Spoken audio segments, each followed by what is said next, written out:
Anong ginagawa nyo? Anong ginagawa nyo? Actually, Your Honor, we apprehend these shipments, but there are so many ways, Your Honor, of hiding this. Ang daming, Yes, Your ang Honor. daming ukay-ukay dito sa Metro Manila. Bawal. Meron po tayo itong customs police? Meron ba?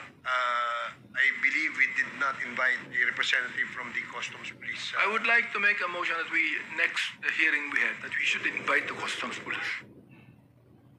We do, yun, meron pala. Ayun ba na? Meron pala eh. Can you please come forward and identify yourself, sir?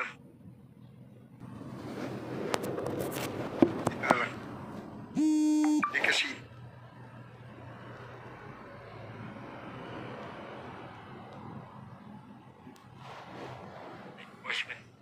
Have you taken your oath? Milo Cascolan. Yes. How are you Pwede related po ba to ako the magtanong? the late General Cascolan? Younger. Ah. Sige. So, Congressman Benny just would like to Bante, ask a question. Ano ang tungkulin nyo dito sa pinag-uusapan natin? So the function of the ESS actually is to prevent smuggling. Prevent what? Prevent smuggling. Smuggling. Corruption, correct? As a consequence, Your Honor, Prevent yung lagay, correct? Again, Your Honor, Prevent yung lagay. Corruption yun eh. yes, Your Honor. Ilan taong ka na sa customs? Sir, I'm 38 years in the service, Your Honor. Customs? Yes, sir. 38 in customs. Yes. So alam mo lahat ang nangyayari dyan. If you do not answer us right, I am going to file a resolution to investigate the Bureau of Customs. Right? I will try my best to answer all your questions, Your Honor. Mr. Chair, go. okay, sige. Thank you, Congressman Abante. The next member to interpellate is Congressman Zia Alonto Adjong. You have 10 minutes. Thank you, Mr. Chair. Mr. Taguba, I'd like to address my questions to Mr. Taguba. Would you mind if I address you, Mark, instead? Oh, yes po, Your Honor. Kasi binabasa ko yung judicial affidavit. You're 33 years old, right? Yes po, Your Honor. Balikan ko lang yung mga katanungan ng mga kasamahan ko kanina para matahin natin kung the reason why you're here. Precisely because of your involvement sa kaso na kinaso sa inyo. I believe you've been convicted, no? Question. Ano yung kaso is the punishment is life imprisonment, tama ba? Yes po, Your Honor. Okay, so tatahin lang po natin kasi gusto ko lang po, Mr. Chair, apart from discussing the system within customs, I would also like to zero in the case that you've been facing or you have faced a couple of years ago. Tinanong ka ni Congressman Flores, what year did you enter your business sa tracking? Tama ba tracking business nyo? Yes po. Ang sinabi nyo is 2017? Yes po. 2017. So, when did the case filed before the courts? 2018. So, isang taon ka lang nasa tracking business bago ka nakasuhan. I-check po dun sa... Yeah, kasi wala parang, po kasi sa akin dito yung affidavit ko. I believe, Mr. Chair, yung sa kaso, when the Senate started investigating the case, and even sa House of Representatives, anong taon yun? Natandaan mo ba? 2018 po. 2018, di ba? 2018 po. Tama? Okay. Opo. Gusto ko lang maintindihan yung relationship between the tracking business, your logistics, and that of the consignee. Kasi yun ang gusto kong maintindihan. Mukhang nandoon yung negosyo, no? Yung involvement mo doon, di ba? Na-mention mo, yung consignee EMT, tama mo ba? Yes po, Your Honor. Okay. Yung pagpunta mo doon or pag-reach out mo doon sa EMT, ito ba ay in-advise sa'yo or kailangan mong gawin? Ito po kasi, hindi ko na maalala masyado yung circumstansya nito. Pero yung ano po ata niya to eh. Basta kamag-anak po nung may-ari nung EMT, ang lumapit po sa akin na yun nga, ito yung meron siyang consignee na pwede niyang ipagamit. Hindi ako nagkakamali, si Dio po yun, pangalan niya. Tapos, ayun nga, kinuha ko yung, ginamit ko yung consignee niya, EMT. Sinabi niya, royalty fee, 1,500. In peso ba ito? In dollars? In peso po. In peso, okay. So, what prompted you to reach out? Kasi kailangan ba ng tracking business na may partner ng consignee? Tama ba? Hindi po. Kasi nga po, magsisimula po yan, may nag-i-inquire sa akin na, kunwari, ito po si Hong Fei. Dahil si Hong Fei po, hindi naman siya accredited dito sa Pilipinas. Oo. So, kailangan niya ng consignee na magagamit para makapagparating siya ng mga shipment niya. So, kailangan ng consignee. So, doon dadating yung consignee for hire na si EMT. Gagamitin siya doon sa papel. Pero wala siyang kinalaman doon sa shipment talaga. Hindi siya yung may-ari. Ibig sabihin, dinideclare lang yung consignee na siya yung may-ari ng shipment na yon, pero actually hindi talaga siya. Yun ang question kanina ni Congressman Jinky Luiso. Tama ba? Yes po yun. Okay, tama. So, meron kasi dun sa judicial affidavit mo, gusto ko lang i-quote sabi mo dito, you mentioned that all brokers were imposed this weekly TARA system and made to deliver amounts to various offices equivalent to the number of containers that I am able to successfully process or release in a week. So may mention ka dito brokers, no? Ito yung brokers. Ano naman ang participation niya dito in all schemes of this transaction? Siya po yung magla-lodge, siya po yung magsasign, accredited broker po siya. So siya yung pinakakailangan para mag-sign ng document, para makapagparating dito ng mga container. Para sa ating mga kababayan, yung mga bago lang ikaw tracking business ka, hindi ho ba? Yes po. Naghahanap ka ng consignee, no? Yes po. Where exactly the brokers play? In the middle or after you have already you have already consumed your transaction with the consignee? Sa middle po ata siya. Kasi pag nag-inquire sa akin, itatanong ko sa kanya. Kasi siya yung customs broker Siya yung nakakaalam. So siya yung, kumbaga, sa makatweet, siya yung nag-arrange na doon sa loob. Ang pinakatrabaho ko lang talaga is, ayun nga, tracking. Patong ko rin yung sa akin, yung all-in. Pero siya talaga yung more on sa Bureau of Customs po. Okay. May sinabi ka kasi dito, may ginamit ka dito sa yung kinote ko sa affidavit, judicial affidavit mo. Sabi mo, ini-impose ito weekly yung TARA system. Balikan ko lang yung TARA system na in-explain ko sa iyo. Paano to ini-impose? Sino ba yung nag-i-impose sa inyo ng mga halimbawa, sa negosyo mo, tracking business ka, ano itong imposition na sinasabi mo? Like, kailangan mong bang gawin? Sino yung nag-i-impose sa iyo? Gusto ko lang maintindihan, sino-sino ba ito? Mukhang ko, kasi pag ini-impose ito, mukhang may nakikinabang, hindi ba? Yes. So, alam mo, paano yung sistema na ganun? Sino nag-i-impose sa inyo ng ganun? Ayun nga po, kasi nga, magsisimula yan, syempre, pangaharas nila. I-hold nila yung mga parating nyo. So, doon mo sila makikilala. So, ayun, aaregluhin mo yung container. So, sa aking experience, ito po, si Jojo Bacod po yung nag-ayos nung problema namin. I-refer niya po ako sa Davao Group. So, yun po yung TARA system ng panahon na yon. Kasi sila lang ang may control nung mga alert, command center po So, ang nag-impose nitong TARA system yung grupo nila, sino yun? Yung na-mention mo, Jojo Bacod? Yes po, yung Davao Group po. Yung Davao Group, yes, ang nag-impose itong TARA system. Yes. Okay, so balikan ko lang yung explanation mo kanina kay Congressman Flores The reason why you've reached out, sila bang nag-reach out sa'yo? Ikaw ang nag-reach out sa Davao Group? Ako nag-reach out kay Jojo Bacod. So, yun po. Mga December po yun Puro hold po lahat ng mga container ko. So, dahil nga may connection, hindi ko pa alam yung connection niya sa Davao Group, naayos niya yung mga container ko noon. Pero eventually, pinakilala rin niya ako kila Tita Nani sa Davao Group.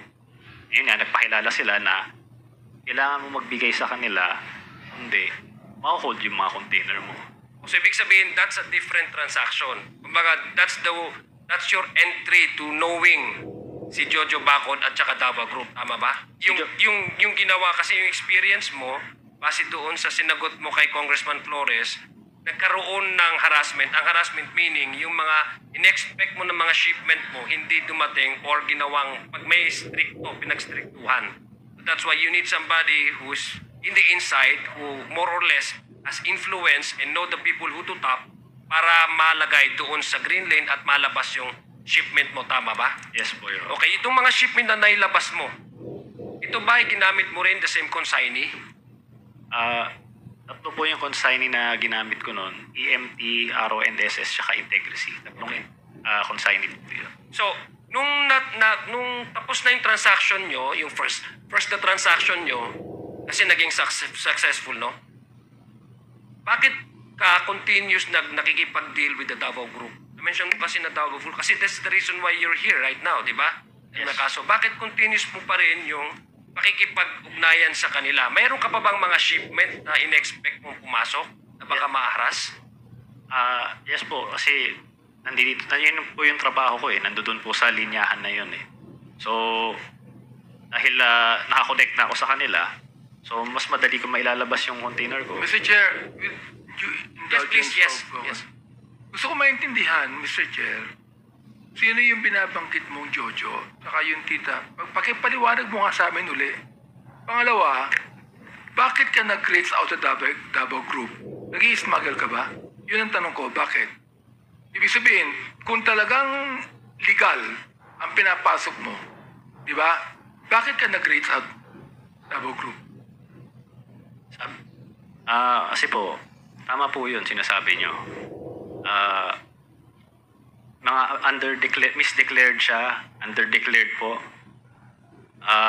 Katulad nga po ng sinabi ko, kung Ibig sabihin, meron kang misdeclared, underdeclared, correct? Yes po. Kaya nag-reach out ka sa Davao Group. Yes po, Your Honor. Tama? O tanong ha? Ikaw ba nagpapasok ka ng mga ukay-ukay, mga damit na second hand? Opo. Pasok ka, di ba? O, Major Kaskolan, bawal yan. Yes, sir. Bawal yan, di ba? Yes, Your Honor. Pero nakakapasok.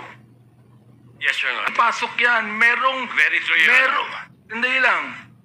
Merong directive ang WHO sapagkat health hazard yan. Very true, Your Honor. Ngayon, ano itong tanong ko ha? Bakit nakakapasok sa customs yan? Sir. Pagkatapos mo sagutin yan, Yes, sir. I want the attorney from customs to answer me on that. Sir, actually, the okay that's coming in. Okay lang ang puso ko. Yes, sir. Malakas ang puso ko. Yes, sir. Sir, it comes from many ports. It's not only the ports in Manila, but also ports in Mindanao and the Visayas.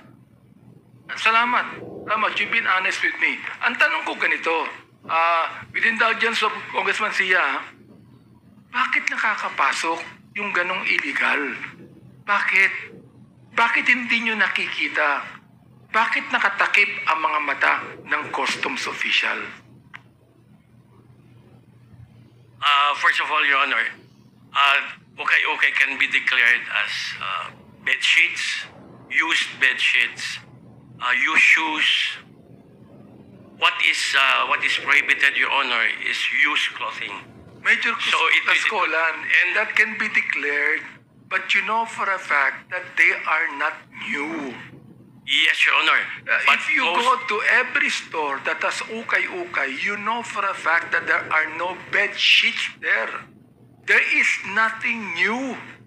What Yes. I'm saying right now is this. Ito ha. Binanggit na ni Mark Taguba. Umami na siya. Umami na siya kasi tinanong kanina ni sino yun? Na kung ano ang laman ng container eh. Di ba? Sinabi mo kanina, Mark, na ito ay mga, ano sabi mo kanina?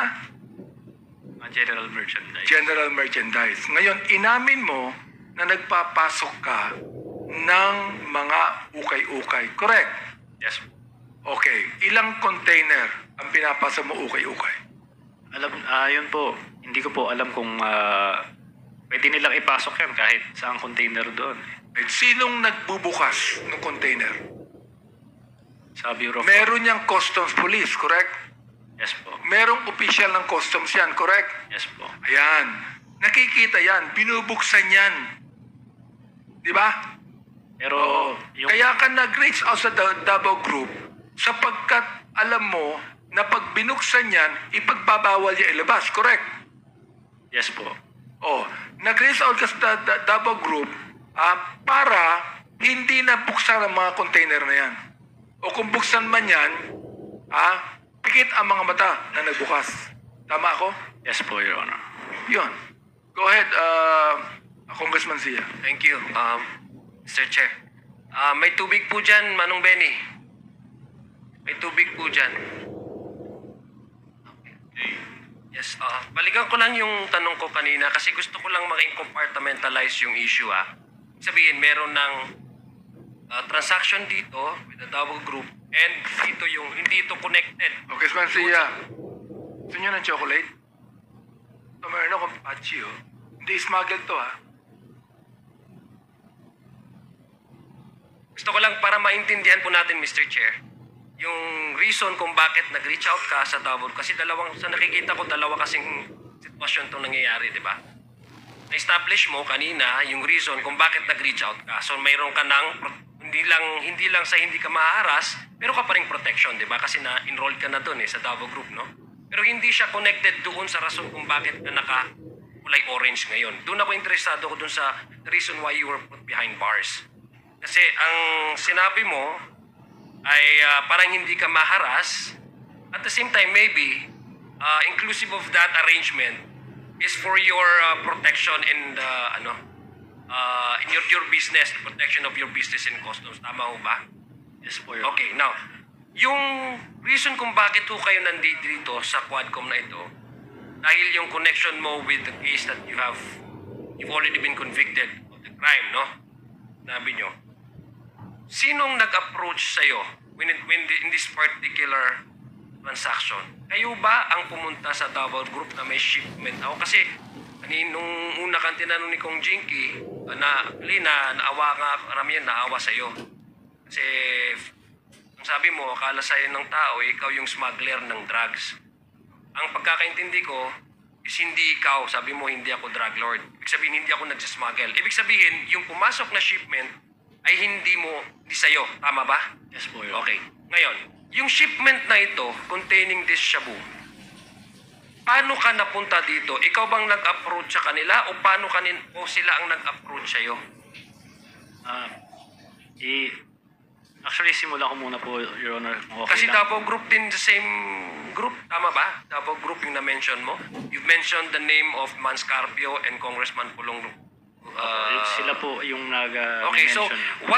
what did yung mismong itong arrangement na ito, transaction na to, kasi ang dami namang nasa tracking business, di ba? Marami kayo tracking business, di ba? Okay. Marami ding mga consignees, I'm sure. Sabi nga, ang sagot mo nga kay Congressman Flores is maraming consignee dyan, di ba? Tama ba? Oh. So what made you so special na parang ikaw yung napunta dito? Hindi lang special, na malas kung bakit ikaw. Paano? Dahil ba masyado kang kalapit nila or ikaw ang nag-approach sa kanila for this particular transaction?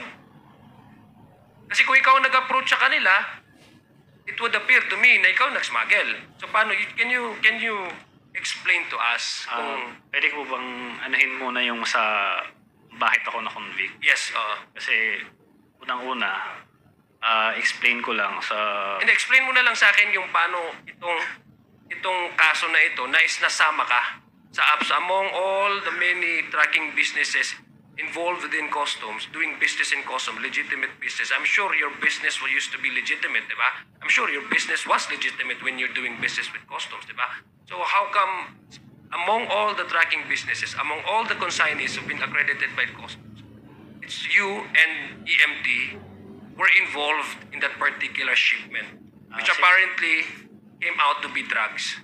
Simulan ko po muna doon kay Kenneth Dong.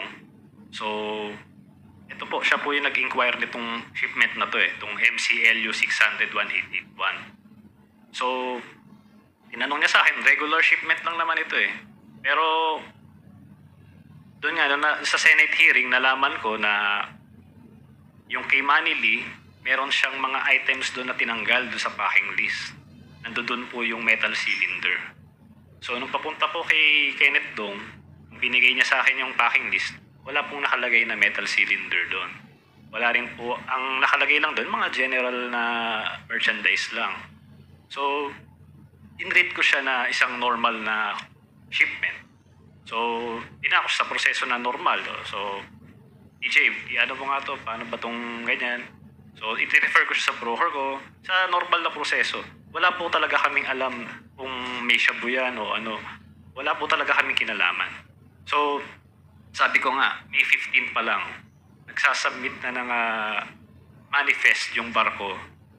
24 hours bago siya mag-arrive sa sa port, ABOC. So, doon pa lang, kung mayroon silang hinala na ito, maling shipment ito, dapat sabihin natin, dapat mas mataas yung tax nito o baka may mga kontrabando ito. Pwede na nilang i-alert doon eh. So, green lane ito, pero hindi pa namin nailabas agad kasi hindi siya rush eh. Hindi naman sinasabi sa akin ni Kenneth na, ilabas mo na yung... Si Kenneth, anong ni Kenneth? Customs broker ba siya? Hindi, client ko po siya. Sorry, client mo. Opo, Okay. siya po yung nag-inquire sa shipment na to. Congressman Sia, Mark, ito bang, ikaw ba nag-i-smuggle ka rin ng bigas? Hindi po. Hindi. Hindi po. Ano lang, ukay-ukay lang, saka ano pang ini-smuggle mo? Drugs. Para maintindihan niyo po, pagka sinabi mong general merchandise, smuggle na yon. Ayun, oo. So, ibig sabihin, pag yan na lang merchandise, smuggle na yan. Opo. Ano nakalagay dyan? General merchandise. Kasi po, para malaman niyo po yung proseso nito, ang isang container po, marami pong may-ari niyan. So, isipin niyo po yung trabaho ng FedEx, kunwari. So, itong si Hongfei, siya yung exporter sa China. Itong si Hongfei dito sa Valenzuela, kung saan nahuli yung drugs, siya yung importer. Si EMT, talagang wala siyang kinalaman dito sa transaction na ito. Talagang royalty fee lang siya. So, lahat ng mga Chinese na gustong magparating ng mga mga products nila, ikino-consolidate yan sa isang container. Yan po ay smuggled na yan. Kasi hindi naman dinedeclare lahat eh. Kung i-declare mo yan lahat, napakahabang listahan po niyan. So, yun po yung general merchandise. Your Honor. Go ahead, Masia. Thank you. So, you were saying about Kenneth Dong. So, you were... kliyente mo siya. So, is it safe to assume that this Kenneth Dong knows the shipment kaya pumunta siya sa'yo to avail of your services? Tama ho ba? Opo. Okay, pakipaliwanag nga. No, so, gusto kong malaman kung paano ka napunta dito. Ayun po, nag-inquire po siya. In-read ko siya na regular shipment dahil wala namang kontrabando o kahit ano man dun sa kanyang pinadalang packing list. So parang normal lang, walang hindi ko pinag-isipan ng masama. So sabi ko nga po, May 15 pa lang nagkaroon ng manifest. Matagal po yan na-release. Parang kada araw, nagbayad ng OLRS, nagbayad ng ganito. Hindi siya dinadali. Ibig sabihin, hindi siya nakalabas agad-agad. Hindi po, pero naka-green lane po siya. Naka-green lane. Opo. Okay. Anytime po doon, kung talagang merong balak silang anuhin yon. Pwede Ilang weeks ba bago nailabas ninyo itong shipment na to? Yung kay Kenneth Dong na yung pala meron lamang droga. Ilang weeks o ilang months? Hindi ako Despite the fact na naka-green lane siya. Alam ko po kasi na baba na siya May 17 pa lang, nasa port na siya.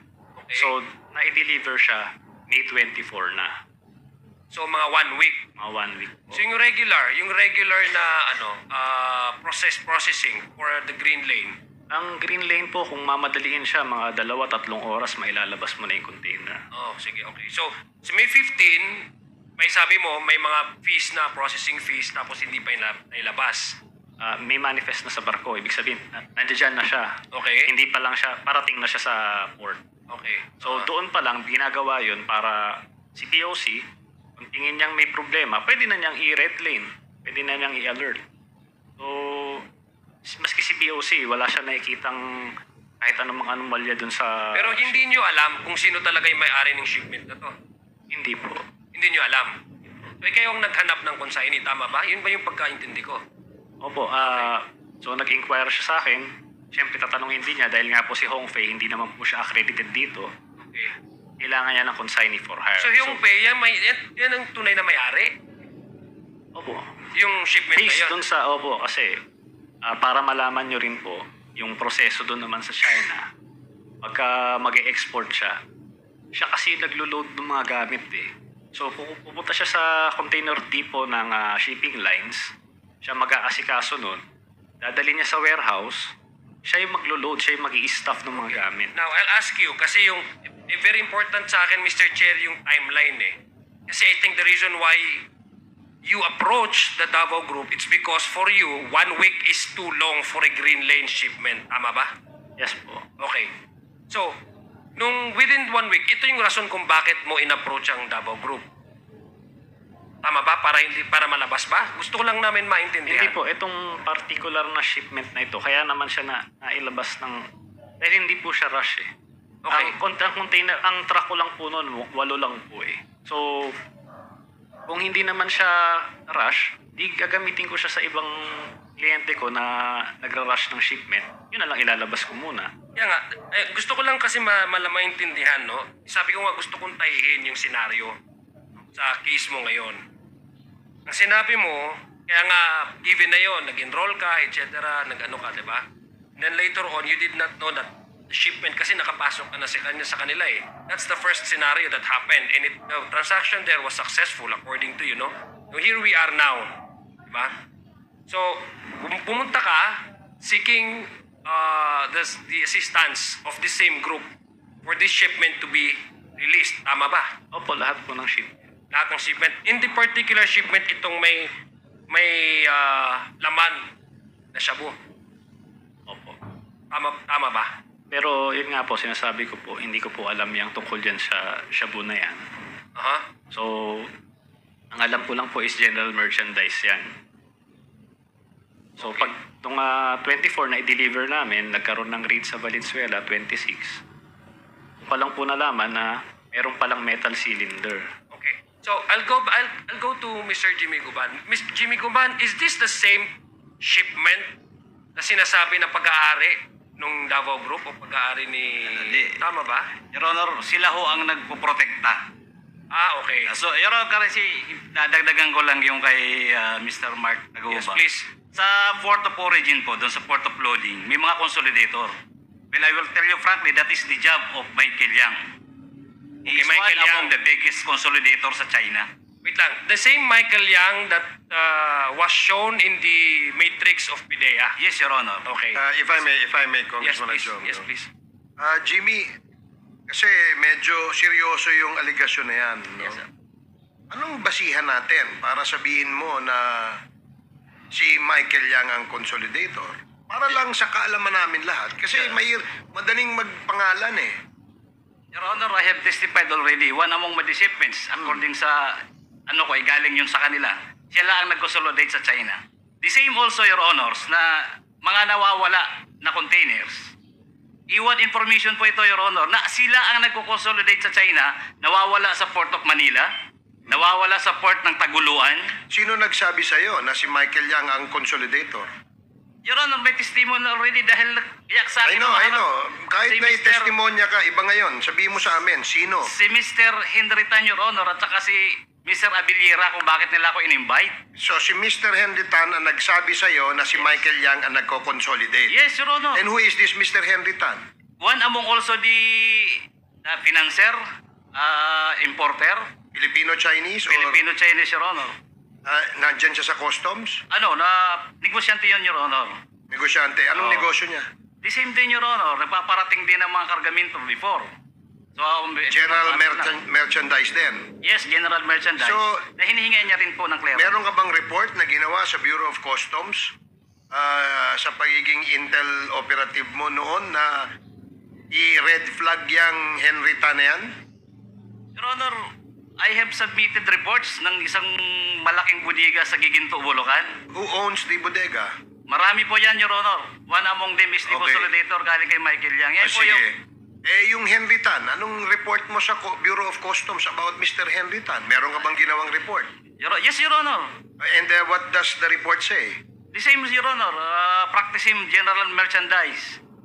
So, Yun ang mga para deklarasyon siyang nila. Mark Taguba rin. Yes, Your Honor. So, kaya nga, sinabi mo ba doon sa report mo na si Henry Tan ang nagsabi sa iyo na si Michael Yang ang consolidator nitong mga goods na ito from the port of origin? Yes, Your Honor. That is also included in my affidavit in this Quadcom, Your Honor. So, okay, sige. Thank you, Congressman Adjo. Please continue. Mr. Chair, have we invited Henry Tan here? We actually did, but we don't know kung sino yung where to find this. Perhaps Mr. Major Cascolan would know. Kilala mo ba si Mr. Henry Tan? No, sir. So you have no idea who Henry Tan is? No, sir. So si Jimmy, alam mo ba saan ang opisina niya? Saan ang Your Honor, I gave already the former address that I knew. Sa Binondo. So yung dati niyang address that you know, ibinigay mo na sa, can you check COMSEC? Yes, Your Honor. And ask the assistance of the PNP to locate this Mr. Henry Tan. There's another name he mentioned, Mr. Chair. Sino pa yung isa? Maliban kay Henry Tan, meron ka pa minention na pangalan eh. Michael Yang. Your Honor, si Small Boy Abellera. Oh, Small Boy Abellera. Si Small, I'd like to also, Mr. Chair, direct the COMSEC to try to connect, to contact Mr. Abellera. The Councilor Abellera was here last time. He attended this hearing. And we will again invite him in the next Quadcom hearing. Sige, please continue. Thank you. Thank you, Mr. Chair. So, balikan ko lang. Alam ko, parati ito tinatanong sa'yo, Mr. Mark. Balikan ko lang si Mark. Mamaya, tatanungin kita, Mr. Jimmy Guban. Mark, so, nag-usap kayo ni Kenneth. And then, paano napunta yung usapan nyo to a point na nagte-textan na kayo ng certain nanny at saka di ba? Parang ganun yung Can you please supply the events and the information kasi gusto kong malaman how did you arrive into deciding na kailangan mong i-tap again your Davao connection in order for your shipment to be released as soon as possible time. So after Kenneth Gudong, saan ka pumunta, sinong tinext mo? Hindi po, lahat po ng shipment talaga, nagbibigay ako sa Davao Group. Okay, so, sige. kasama tong shipment na ito. So ibig sabihin, kasama na yung shipment na yun, kaya Opo. nagbibigay ka. Okay. May na-mention ka na mga pangalan kanina, no?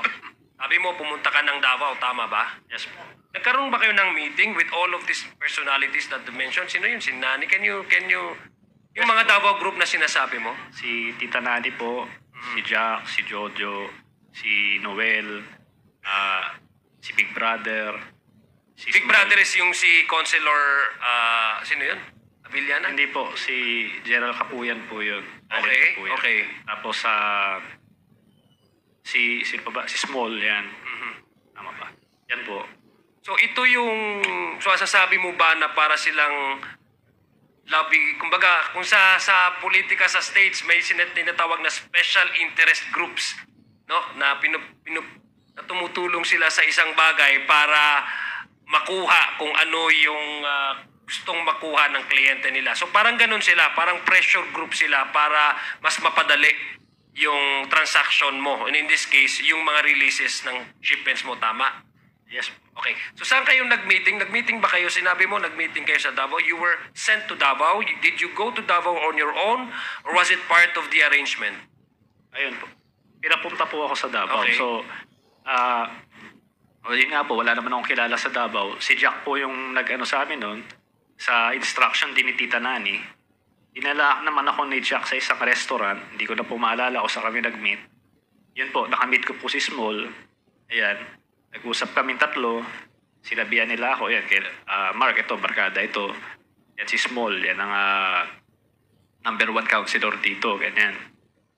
Tapos sinabihan naman ako ni Small noon na kung papasok ka sa amin, kailangan regular kang mag-remit.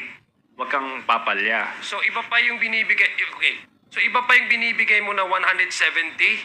Akala ko ba yun ng enrollment na? Iba pa ito? Hindi po, Itong 5 yung million. enrollment po, yung 5 million po yun. O ito nga yung sinasabi mong nag-enroll ka. Opo. Okay, sige. Tapos meron yung kada weekly. So yung enrollment lang yan para makapasok ka sa kanila.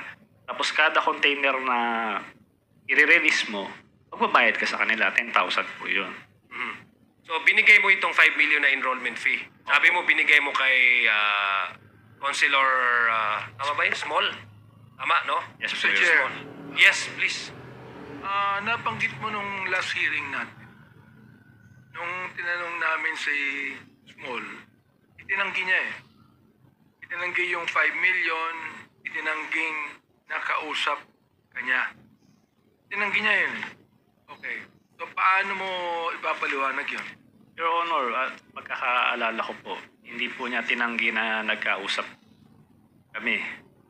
Ang itinanggi lang niya is Yung 5 million. Yung 5 million. So, syempre, ano niya yun, istorya niya yun.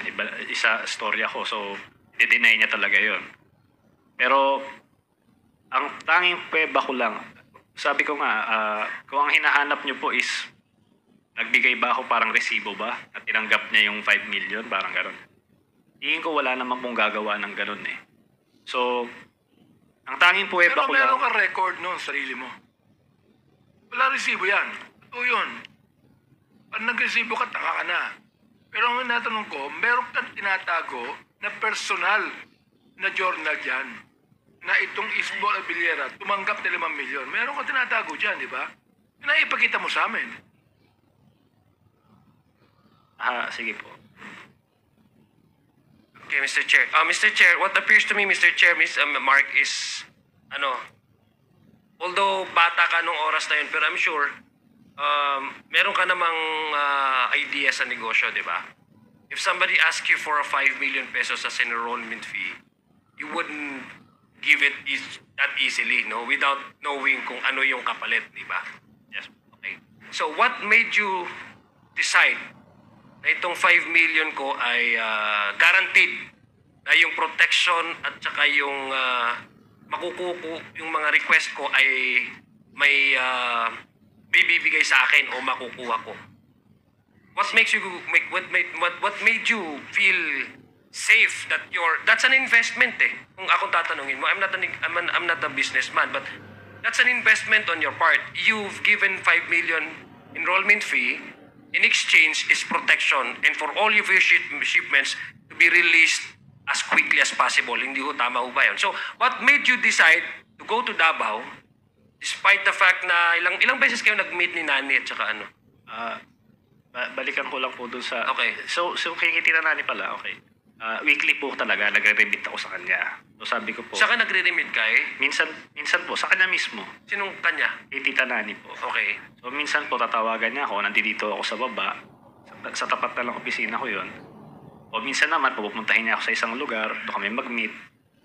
So, weekly po yun, kada container po na napaparating ko. Doon naman po sa yung naging insurance ko po. Ang totoo po niyan, tama po kayo, parang sugal po yun. Pero ang naging basihan ko na lang po si Jojo Bacod kasi taga sa amin po siya eh. Kilala ko po siya noon pa. So, Okay, so yung Jojo Bacod, kasama ba sa Dovo Group? well, I assume kasi siya yung sa kanila eh. Nag-refer sa kanila eh. Okay.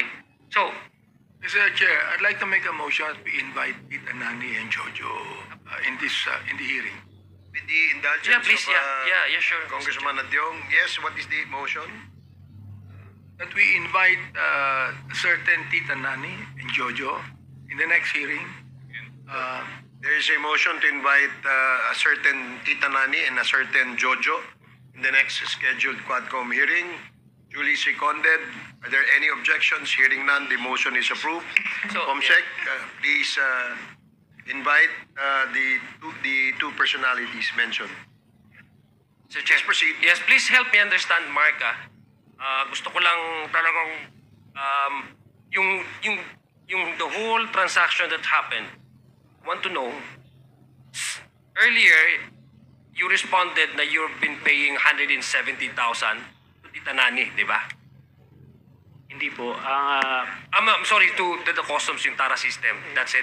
Yung 170,000 po yun, may breakdown Per po container, yun. yes, okay. So may tara doon, meron din customs duties, merong shipping line. So this is already exclusive of the 5 million enrollment fee. Bukod Okay, bukod pa yon. So hindi yun guarantee na dahil nagbabayad ka ng 170,000 ay enrolled ka na. Tama? Enrolled ka na meaning nakapasok ka na dun sa grupo na magpo-protect sa tayo, sir, di ba? Tama? po. Okay. So when you were asked to pay for the 5 billion, ibig sabihin this is another layer of protection naman. Tama ba? Hindi po, yung 5 million po yun, ano yun eh, pagpasok mo pa lang sa Yun nga, exactly, yeah. Kasi ang gusto kong tanungin is why do you have to pay for another 5 million when you were already dealing with the same persons? You were already helped by, kasi di ba sabi ko kanina, the reason why na nagtiwala ka kasi lahat ng mga transactions mo before napalabas, di ba? Ito po. Okay. So, now, dahil malaki yung tiwala mo, ang tanong ko is you were already dealing with the same persons, Tita Nani, etc. ganito. So my question is, why do you have to pay for another 5 million pesos over and above those amounts that you're paying these people kung meron na kayong engagement early on? Gusto ko lang maintindihan na, help me understand na, kasi parang ang impression sa akin, Mr. Chair, pardon my ignorance, gusto ko lang talaga malaman. It's going to be another layer of protection if you ask me, because you need to pay up a additional 5 million insurance policy, di ba? Ganon yung labas niya sa akin eh. Yes, gusto ko, maintindi mo daw sa akin, Mark? Yung 5 million po, isang beses lang po ako nagbigay sa kanila. Okay. Yung pumunta po ako ng Davao. Ano lang yun, kumbaga walang container na involved doon. Ano lang yun, baga, okay. para makapasok ka lang sa Okay, kanila. now I understand. Okay, so ibig sabihin, kailangan talaga nila for your protection. Opo. Okay, so ganun yung pagkaano ko. So, ngayon, ang tanong ko ngayon, you mentioned big names, di ba? Parang ang na-mention mo is, isa sa nagtiwala ka sa mga taong to, nagbigay ka ng 5 million because may nami-mention sila ng mga pangalan tulad yung si Man Scarpio, Attorney Man Scarpio, Congressman Pulong Duterte. What made you at least convinced na talagang isang grupo ito at ito sila Nani, ito sila, sino pa yung mga na-mention mo ng mga pangalan, ay talagang magagamit nila, if ever, no, presumed, no, na the allegation is magagamit yung kanilang influence. So what made you convince na itong Davao Group ay talagang sila yung nabumuo nito? Yun nga po. Yung mga container ko nga po is na green lane po lahat. Ang totoo po niyan, kung tutuusin, nabanggit ko lang talaga sila sa congressional hearing nung last time eh. At yun nga po, dahil yun po yung pakiramdam ko na kung bakit nagkaroon ng kamalas-malasan itong buhay ko. Hindi ko po talaga balak na sabihin yung mga pangalan nila ng mga panahon na yun. Marami pong congressman noon na marami nagtatanong, talagang hindi ko po ako handa. So bigla akong nabanggit yun. At yun nga, ako talaga wala naman akong pakialam kung sino Nabanggit mo kasi sinasabi sa'yo.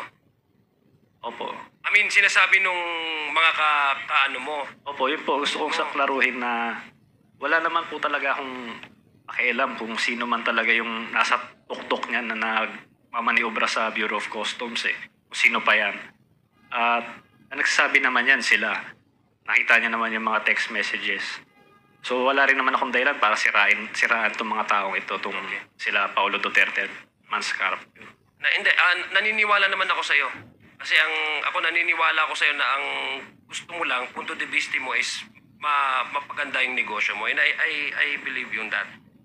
Ganito lang, gusto ko lang tanungin, may na-mention ka na Chinese name na from the place of origin nung itong shipment na to. Ano yung consignee kasi hindi siya accredited dito? Yun po yung Hongfei. Yun po yung Hongfei export, import. Ako ba? How is this connected with Michael Yang? Because I've mentioned somewhere the name Michael Yang.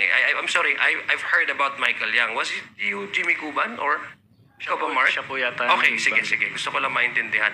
So itong itong kumpanya na ito sa China, wala silang accredit. So they need a partner here, local, consignee, tama ba? Yan po. Doon po Okay. pumapasok. How many times is this company in China been sending shipments to the Philippines and needed more local consignees? Would you know? Base po doon sa nakita kong investigasyon doon sa Senate, kasi may logbook sila eh. Marami din silang iba pang mga broker consignee na ginagamit. Okay. So, wala na po akong personal knowledge kung ilan. I think, Mr. Chair, this is very important, no? Kasi if what Mark Taguba is saying, is telling us is true, itong, ano yun, pakiulat nga, yung company na yon, yung Chinese company. Hongfei. Hongfei. Now, if this is true, kasi sa kanila galing yung shipment, di ba? Tapos kumuha lang si Mark ng local consignee kasi hindi nga sila accredited sa customs. So they cannot actually do business in the country. They cannot export. So somebody has to claim ownership over these shipments. If that is true, then I believe we need to go back to how many times has this company been sending shipments? And what are the consignees? Kasi baka naman up to now, hindi natin alam, baka pumapasok pa itong mga ito, di ba? Itong company na ito. So, may I request, Mr. Chair, I believe we have our partner here at the Bureau of Customs. Maybe we can request for that data, no? Para po malaman namin kung paano. Yung shipment na, kasi I'm sure you also have a data with, kung ano yung local consignee, yung shipment, place of origin, yung shipment nitong kumpanya na to, at saka yung mga consignees na nag-claim ng ownership, no? Doon sa mga shipment na to. Maybe we can, that can help us probably, Mr. Chair. So, Attorney yes. Buko, Can can you we- provide the yes. committee data on Hongfei, no? Hongfei ba yan? Hongfei, yung Okay. Mr. Richard Chen. Yes po, Your Honor. So, yung owner ng Hongfei is Mr. Richard Chen, or yung Chinese name niya is Chen Julong. Tama, no? Yes po, Your Honor. So, I'm sure he has a lot of importations in the past. Baka hanggang ngayon, meron pa yan. So, pakibigyan ng datos ang committee ito. Gusto natin tulungan. Yes, please. Yes, Mr. Chair. We will provide the... Sige, maraming salamat. Because we want to help out also customs on how to surveillance and protect our borders from the entry of these contrabands, no?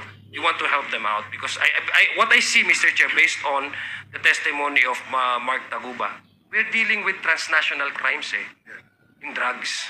Transnational to.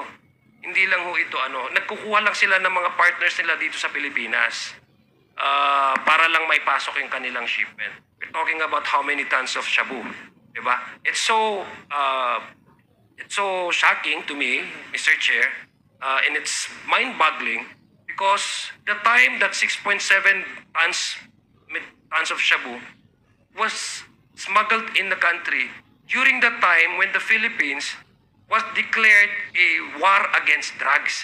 So parang napaka-ironic kung kailan pinapatay yung mga tao sa daan, tsaka pumasok yung laking tonelada ng shabu. So we are looking at transnational crimes here, Mr. Chair. So we want to help out also Customs, our partner agency. Okay. Customs. For my last, I think last two questions lang po, Mr. Chair. Sige, last two questions, Mark? Congressman Madjo. 1 year kang nagnegosyo.